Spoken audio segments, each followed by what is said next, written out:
পাবনায় ডিবির অভিযানে গাঁজাসহ মাদক ব্যবসায়ী গ্রেফতার ৩।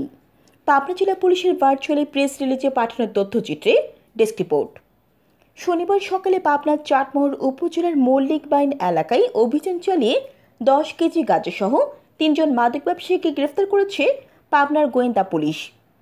ডিবি পুলিশ জানায়, পাবনার পুলিশ সুপার মর্তুজা আলী খানের সার্বিক দিক নির্দেশনায় পাবনা জেলাকে মাদক ও অপরাধ মুক্ত করার লক্ষ্যে অতিরিক্ত পুলিশ সুপার কাজী শাহনওয়াজের সার্বিক তত্ত্বাবধানে এবং ডিবি ওসি হাসান বাসরের নেতৃত্বে শনিবার চাটমোহর উপজেলার মল্লিক বাইন এলাকায় অভিযান চালিয়ে মল্লিকপুর গ্রামের সিরাজুল ইসলামের ছেলে মাদক ব্যবসায়ী জাহিদুল ইসলাম, লালমনিরহাট জেলার নায়ারহাট গ্রামের নজরুল ইসলামের ছেলে রবিউল ইসলাম এবং একই জেলার হাড়িডাঙ্গা গ্রামের নুরুজ্জামানের ছেলে হাসান আলীকে 10 কেজি গাঁজা এবং সেগুলো বহনের কাজে ব্যবহৃত একটি পিকআপ সহ গ্রেফতার করেছে।